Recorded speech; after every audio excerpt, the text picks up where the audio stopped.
October 7th is a day that will live in infamy as the most gruesome terrorist attack in the history of the Jewish state. Thousands of Israelis were murdered, raped, tortured, and abducted as hostages. 10% of the members of an Israeli kibbutz were massacred.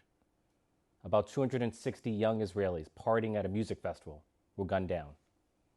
Babies were butchered, burned, and beheaded.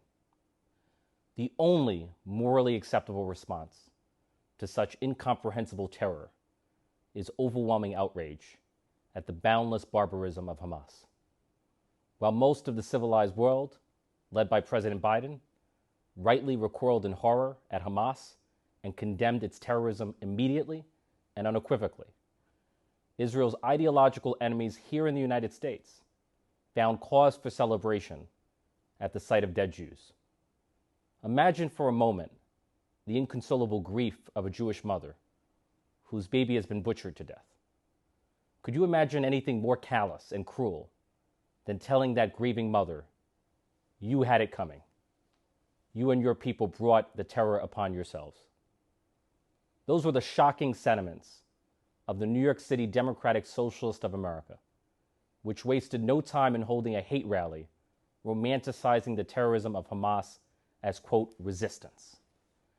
The DSA was hardly alone in blaming the victims of terrorism rather than the terrorists themselves. Something is rotten in the state of America when the institutional leaders in our country cannot condemn the cold-blooded murder of Israeli children and civilians with moral clarity. One must ask, what kind of society are we becoming? What does the silence and indifference and cowardice from these so-called leaders tell us about the depth of anti-Semitism in America and the reckoning required? The time has come to confront not only the symptoms, but the disease, a democratic socialist industrial complex that indoctrinates young Americans with an anti-Israel hatred so virulent that it renders them indifferent to the deadliest massacre of Jews since the Holocaust. Anti-Israel extremism, which has been given a veneer of mainstream respectability in law schools and legislatures, is aided and abetted by the sheer spinelessness of so-called leaders, from public officials to the presidents of colleges and universities. Days of silence were often followed by words of cowardice, if there were any words at all. Northwestern University, for example, said it had no plans to, quote, put out a statement officially stating a university position. Imagine that, a university that cannot be bothered to take a position on a pogrom against Jews. Have we learned nothing from the long and ugly history of anti-Semitism? There is nothing accidental about the disregard for Israeli life that revealed itself in the wake of October 7th. The dehumanization of Israeli victims follows inevitably from the hyperbolic and systematic demonization of Israel itself. Anti-Israel hate and hysteria have been allowed to fester freely in academia, social media, the political arena, and elsewhere.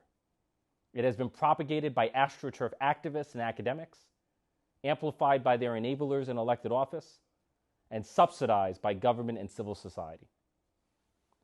When people are made to believe the most dangerous lies about Israel, that Israel is the root of all evil on earth, that it is a, quote, 75-year occupation that must be wiped off the map from the river to the sea, that Israelis are not civilians but settlers who can be fairly targeted for, quote, resistance, that Israelis are committing genocide and ethnic cleansing against the Palestinians and harvesting their organs and using the blood of their children, that Israel is always the aggressor and Hamas always the resistor.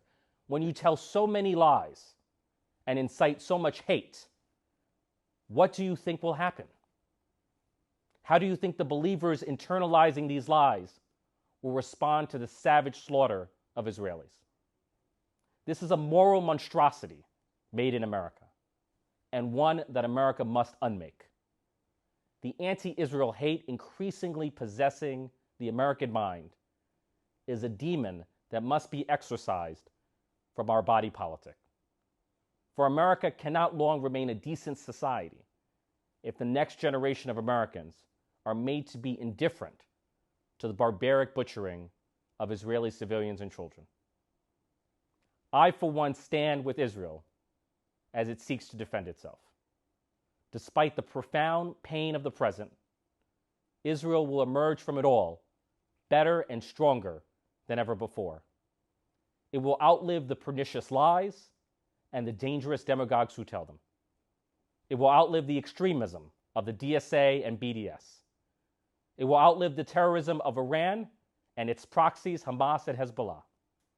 Israel will live on for the next 75 years and beyond. Resilience is the DNA and destiny of the Jewish people and the Jewish state. It always has been and always will be. I am as certain of that as I am of anything. Am Israel Hai.